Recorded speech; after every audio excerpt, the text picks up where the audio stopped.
Hi. In my teaching career, spanning across 3 decades, I've come across a lot of students, and when I look back and then try identifying as to a different group of students, I can possibly find 3 group of students, and then I'm going to share that with you today to ensure that you know where you stand amongst these different compartments that you have got. Sometimes it takes a while to really identify. But one good part of this is that the classification I'm going to talk about is not watertight. It's not something which is fixed. A person evolves and then can possibly change his position. So some of you who are in a not so comfortable group of student, I would invite you to shift your group to something which is more attractive for you. My first group of students that I would like to talk about, I call them as Sensorious.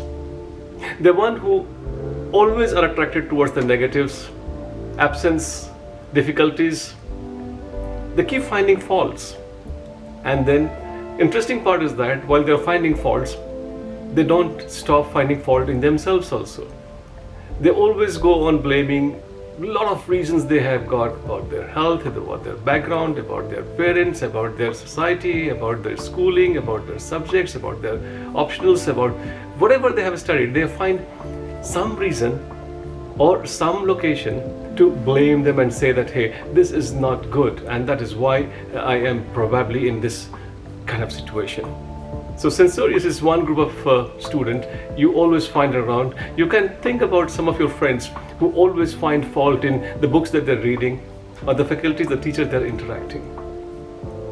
That's one group. The second group of people, I call them as namby-pamby. They're pushovers. They quite often make some effort in the beginning, and after some effort they accept their defeat very easily. In fact, they're the ones who keep shifting their goals on a regular basis. This or this or this. They don't blame usually anybody. They are the ones who take the blame onto themselves. They most often are in the state of denial. They don't accept the situation they're in.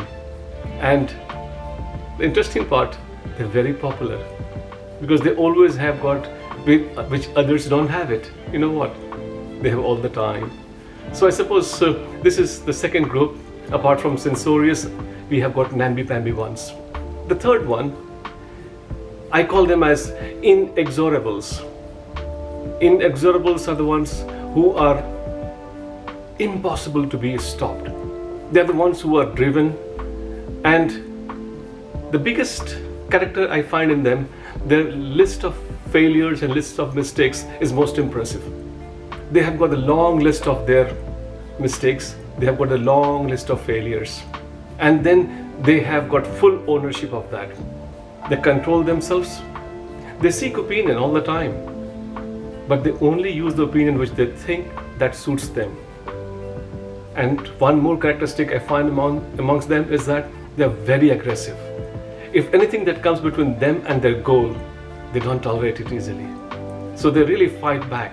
Maybe their health, maybe their conditions, whatever it is, they are very aggressive when something which is eclipsing their goal. I am not sure that you understand your position or your behavior well enough.